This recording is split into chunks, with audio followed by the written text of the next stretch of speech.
Bonjour à tous, j'espère que vous allez bien. Donc aujourd'hui c'est la 10e partie. On continue donc à détruire les œuvres du diable à la suite du Christ. Parce que c'est la parole qui nous dit que le Christ est apparu sur la terre pour détruire les œuvres du diable. C'est dans un. C'est ça hein, le but, hein, l'objectif du Messie, hein, la parole faite chair. C'est pas mourir sur la croix pour le pardon de nos péchés. Hein. Non, non, non. Le Fils de Dieu, il a paru afin de détruire les œuvres du diable. Donc la parole de Dieu, elle demeure éternellement, et nous, à la suite du Messie, nous détruisons les œuvres du diable, hein, par la grâce de Dieu. Gloire à Dieu. 1 Jean 3,8, celui qui pêche est du diable, car le diable pêche dès le commencement. Le Fils de Dieu a paru afin de détruire les œuvres du diable. Voilà pourquoi il est venu sur la terre, le Seigneur. Pour détruire les œuvres du diable et donc redonner la vérité, tout simplement. Alors, on va commencer par prier le Père. Nous allons dans le livre des Proverbes, chapitre 30, verset 7. On prie le Père, je te demande deux choses. Père Céleste, je te demande deux choses. Ne me les refuse pas avant que je meure. Éloigne de moi la fausseté et la parole mensongère. Ne me donne ni pauvreté ni richesse. Accorde-moi le pain qui m'est nécessaire. Amen. Gloire à Dieu. Psaume 119, 29. Éloigne de moi la voie du mensonge et accorde-moi de suivre ta loi. Alléluia. Voilà, donc gloire à Dieu. Ce sont des prières que j'ai fait pendant de nombreuses années, on va dire, même moins de nombreuses années. Et l'Éternel a exaucé ma prière. Il m'a montré la voie du mensonge, il m'a montré la parole mensongère, il m'a montré la fausseté, et il m'en a délivré, et il continue de nous en délivrer. Et ce sont des prières qui sont vraiment honorées par Dieu, hein, parce que ce que Dieu il veut, c'est que nous marchions dans les voies de la justice, dans la vérité, dans l'intégrité, dans l'humilité aussi. Donc ne pas hésiter à demander au Père de nous donner, de nous revêtir d'humilité. Voilà, que la parole nous dit, que tu croisses et que je diminue, que ce soit dans lui qui prenne toute la place. Et prions aussi pour que Dieu mette sa parole dans ma bouche, dans nos bouches, que ce soit lui qui parle à travers nous, et ce pour sa gloire à lui, la gloire de Dieu. Nous ne cherchons pas, nous, notre gloire, nous cherchons la gloire de Dieu, d'accord? Voilà. Donc, aujourd'hui, on va continuer donc à la suite du Christ, la parole faite chair, de détruire donc les œuvres du diable. Et aujourd'hui, le Seigneur a mis dans mon cœur donc de parler du petit enfant. Du petit enfant, parce que ça tient vraiment à cœur, dans le cœur de Dieu. C'est important de connaître ces choses-là. Et pourquoi? Parce que le Seigneur nous dit que nous devons devenir comme un petit enfant pour pouvoir entrer dans le royaume de Dieu. Donc le Seigneur nous exhorte à devenir comme un petit enfant. C'est dans Matthieu 18, 2. Donc Jésus, la parole, ayant appelé un petit enfant, le plaça au milieu d'eux et dit « Je vous le dis en vérité, si vous ne vous convertissez pas, si vous ne vous convertissez, ou si vous ne vous convertissez pas, et si vous ne devenez pas comme les petits-enfants, vous n'entrerez pas dans le royaume des cieux. » Nous devons nous convertir, donner notre vie à Dieu, en fait, obéir à sa parole, obéir à ses commandements, voilà, et puis de devenir comme les petits-enfants, de devenir comme les petits-enfants pour pouvoir entrer dans le royaume. Sinon, nous ne devenons pas comme les petits-enfants, nous ne pouvons entrer dans le royaume de Dieu. Donc c'est très très important de comprendre ces choses, et puis de prier le Père et de demander au Père, qu'est-ce que c'est que le royaume? Qu'est-ce que c'est le royaume, Père Céleste? Montre-nous qu'est-ce que c'est que le royaume. J'ai fait une vidéo sur le royaume de Dieu, vous pouvez aller voir si vous voulez. Sinon, le Seigneur nous enseigne ce que c'est que le royaume de Dieu. Dans Matthieu 6, 33, le Seigneur nous dit, cherchez cherchons premièrement le royaume et la justice de Dieu. Alors, cherchons. On demande au Père, Père, il est où le royaume? C'est important. Et puis, il nous demande de devenir comme les petits-enfants pour pouvoir entrer. Et le Seigneur nous parle. Il nous dit dans Luc 17, 21 que le royaume de Dieu, il est au-dedans de nous. Il vit on le cherche, on prie, et le Seigneur nous montre, la parole nous montre que le royaume vit au-dedans de nous. Donc, et il nous demande de devenir comme des petits-enfants pour pouvoir entrer dans le royaume, entrer en nous. Nous devons entrer en nous en fait et nous examiner à la lumière de la parole, à la lumière des 10 commandements, de nous examiner et de voir où nous en sommes. Si nous transgressons la loi, eh bien nous sommes toujours pécheurs. Et la justice de Dieu et la justice. Cherchez premièrement le royaume et la justice de Dieu. Et la justice de Dieu dans 1 Jean 3,7, petits-enfants, nous dit Jean, la parole, petits-enfants, donc nous devons être des petits-enfants, que personne ne vous séduise. Parce qu'il y en a un qui est venu séduire du temps de Jean et encore aujourd'hui, des doctrines qui séduisent. Que personne, petits-enfants, que personne ne vous séduise. Celui qui pratique la justice est juste. Nous devons pratiquer la justice, comme lui-même est juste. Donc, nous devons pratiquer la justice de Dieu pour être juste, justifié, non pas par le sang de Jésus, c'est pas le sang versé qui nous justifie, pas du tout, c'est la parole de Dieu qui nous justifie. Et pratiquer la justice, c'est pratiquer les commandements de Dieu. Que personne ne vous séduise. Petits enfants, pourquoi ? Pourquoi? Eh bien parce qu'il y en a un qui séduit, il séduit encore la terre entière, on va dire, encore aujourd'hui, donc nous, on va le dénoncer, lui, on va dénoncer le diable, les paroles, on va les détruire les œuvres du diable à la suite du Christ, gloire à Dieu, parce que dans 1 Corinthiens 13, 11, il y en a un qui annonce un autre évangile, c'est Paul de Tarse, encore lui, oui, son évangile dit que lorsque j'étais enfant, je parlais comme un enfant, je pensais comme un enfant, je raisonnais comme un enfant, lorsque je suis devenu un homme, j'ai mis fin à ce qui était de l'enfant. Ça veut dire que nous sommes devenus des adultes, lui, il met fin à ce qui était de l'enfant. Et ça veut dire qu'il enlève toute l'innocence de l'enfant qui est en lui, et puis tous les disciples qui suivent Paul enlèvent toute l'innocence, donc ils vont... Alors que le Seigneur nous demande de devenir comme un petit enfant. Donc nous devons être innocents comme un petit enfant, garder cette innocence, ne pas faire le mal, ne pas commettre le mal, ne pas commettre le péché, d'aimer Dieu, d'aimer notre prochain, ne pas convoiter, ne pas mentir, ne pas voler, honorer nos parents, tout ça, tous les commandements de Dieu, ne pas tuer. Donc on doit devenir comme un petit enfant et puis obéir à Dieu, obéir à notre Père Céleste. Voilà, tout simplement. Et lui, il dit qu'il est devenu un homme et puis il a mis fin à tout ce qui était de l'enfant, tout ce qui est innocent comme un enfant. Donc déjà, ça c'est une fausse doctrine. Et dans 1 Corinthiens 14, 20, Paul dira aussi, frères, ne soyez pas des enfants sous le rapport du jugement, mais pour la malice, soyez enfants. Paul, il va dire que pour la malice, il faut devenir enfant pour la malice.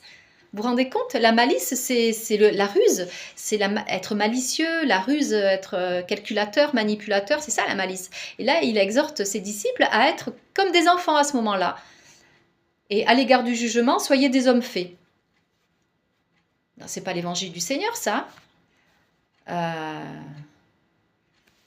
Puis encore, il va dire autre chose. Dans 1 Corinthiens 3, pour moi, frères, ce n'est pas comme à des hommes charnels, comme à des enfants en Christ. Je vous ai donné du lait, non de la nourriture solide, car vous ne pouviez pas la supporter. Et vous ne le pouvez pas même à présent parce que vous êtes encore charnel. Comme si le lait était quelque chose de mauvais. Je vous ai donné du lait parce que la nourriture solide, vous ne pouvez pas la supporter parce que vous êtes encore charnel. Donc lui, il donne de la nourriture solide. Normalement, c'est lui, ce qui veut dire, c'est je vous ai donné du lait parce que la nourriture solide, vous ne pouvez pas la supporter, alors je vous donne encore du lait. Voilà, parce que vous êtes encore charnel. Non. C'est une fausse doctrine, comme si le lait spirituel était quelque chose de mauvais. Et il veut dire par là que le lait spirituel, c'est quelque chose de mauvais. Voilà, je vous donne du lait parce que la nourriture solide, vous n'êtes pas en mesure de supporter la nourriture solide, alors je vous donne du lait spirituel, quoi. C'est ça qui veut dire, Paul. Non, ça c'est une fausse doctrine. Ça c'est la doctrine du diable, Nous allons détruire la doctrine du diable par la parole. 1 Pierre 2,2 désirez comme des enfants nouveau-nés le lait spirituel et pur, afin que par lui vous croissiez pour le salut. Amen, alléluia.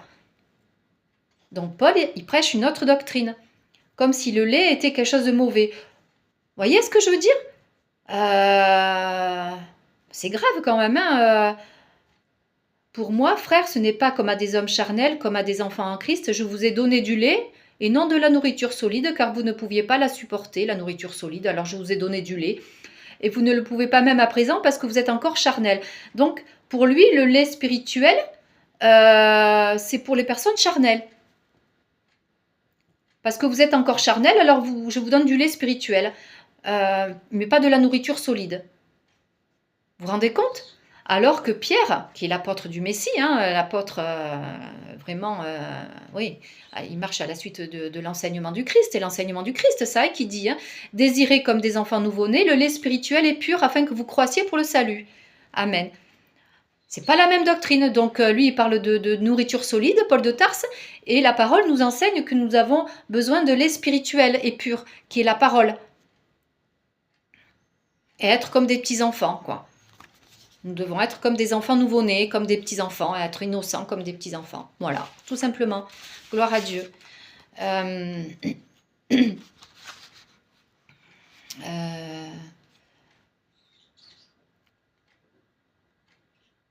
Hébreux 5,13, Paul qui déclare Or, quiconque en est au lait n'a pas l'expérience de la parole de justice, car il est un enfant. Mais la nourriture solide est pour les hommes faits, pour ceux dont le jugement est exercé par l'usage à discerner ce qui est bien et ce qui est mal. Alors, Paul, il lève le poing contre Dieu, je vous dis, moi. Il lève le poing contre les enseignements de Christ en disant des choses pareilles. Or, quiconque en est au lait n'a pas l'expérience de la parole de justice, alors que le Seigneur nous demande d'être comme des petits-enfants. Non, bon, bref. Donc, vous voyez, ce que je voulais dire aujourd'hui, c'est que Paul de Tarse, encore une fois, nous exposons ses œuvres et le Seigneur nous demande d'être comme des petits-enfants. Et si nous ne devenons pas comme des petits-enfants, nous ne pouvons entrer dans le royaume de Dieu. Donc, frères et sœurs, et celles et ceux qui cherchent Dieu, nous vous exhortons, nous, avec les frères et sœurs, de devenir comme des petits-enfants pour entrer dans le royaume de Dieu et de pratiquer les œuvres de justice, qui est donc les 10 commandements. Et c'est ça les œuvres de justice. Et puis Paul, il prêche un autre évangile. Vous voyez comme c'est différent, ça n'a rien à voir. Alors qu'on ne me dise pas, ouais, oh, Isabelle, tu ne comprends pas, Paul, il est mal compris. Ça, on entend ça beaucoup autour de nous. Paul de Tarse est mal compris. Nous, on comprend que Paul, c'est un loup ravisseur et que ce qu'il nous enseigne, ce sont des faussetés, quoi. Ce sont des faussetés, c'est des paroles mensongères. Et nous avons prié le Père dans Proverbe 37, chapitre 30, verset 7. Je te demande 2 choses, Père, ne me les refuse pas avant que je meure. Éloigne de moi la fausseté et la parole mensongère. Ne me donne ni pauvreté ni richesse. Accorde-moi le pain qui m'est nécessaire. Éloigne de moi la fausseté et la parole mensongère. Et le Seigneur, il nous montre. Il nous montre aujourd'hui. Donc, nous n'avons pas d'excuses. Voilà, donc ce que je voulais vous dire aujourd'hui, éloigne de moi la voie du mensonge, Psaume 119, 29, éloigne de moi la voie du mensonge et accorde-moi de suivre ta loi. Donc il y a le mensonge. Dans la Bible, il y a le mensonge. Paul, il nous apporte un autre évangile qui n'est pas l'évangile du royaume. Voilà. Donc c'est ce que je voulais apporter aujourd'hui. Soyez grandement bénis et reconsidérons toutes ces choses. C'est important de recevoir donc la sainte doctrine, la parole qui est pure et qui nous aide à comprendre qui est Dieu en fait, qui est l'Éternel. L'Éternel, Dieu est amour. Dieu est amour et donc pratiquons donc les œuvres de justice et devenons comme des petits-enfants pour entrer dans le royaume de Dieu. Et nous savons, la parole nous enseigne que le royaume de Dieu vit en nous. Voilà. Et c'est notre trésor, c'est notre cœur. Et la loi de Dieu, elle est inscrite dans notre cœur. Et nous devons rentrer en nous-mêmes et nous examiner à la lumière de la parole. Nous n'avons pas besoin de passer par un pasteur, ni par un prêtre, ni par un évêque ou un apôtre lambda qu'il y a autour de nous. Non, non, on n'a pas besoin de pasteur en dehors de nous. La parole, elle vit en nous et puis le Seigneur, il nous montre. Hein, voyez. Moi, je ne fais partie d'aucune église, et puis je ne suis pas la seule, hein, les frères et sœurs sont comme moi aussi. Hein. Enfin, je veux dire, quand on a une intimité avec le Père, par la parole de Dieu, le Seigneur, il nous montre. Nous prions dans l'intimité, le Père et le Seigneur nous montre qui il est.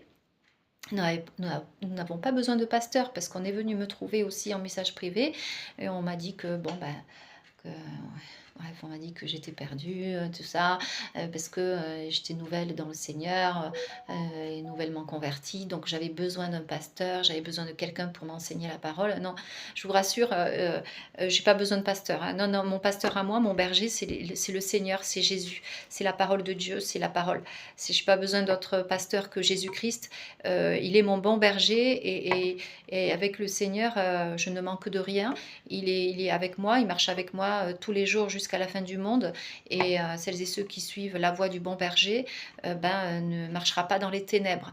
Et ça, là, tous ces enseignements que le Seigneur nous donne, la parole mensongère, c'est les ténèbres, ça. Hein. Donc attention, ne suivez pas ces enseignements, hein, surtout pas.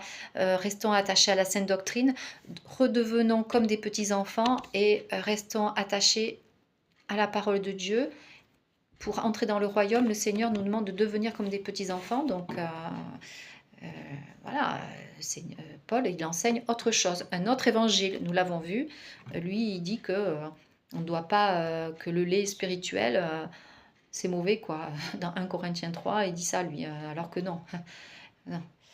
Bref. Donc, vous voyez, on a encore une fois mis en lumière les œuvres du diable. Et que toute la gloire, l'honneur et la majesté reviennent à Dieu. Soyez grandement bénis et passez tous une belle journée. Je vous dis à très bientôt pour une prochaine vidéo. Au revoir, à très bientôt.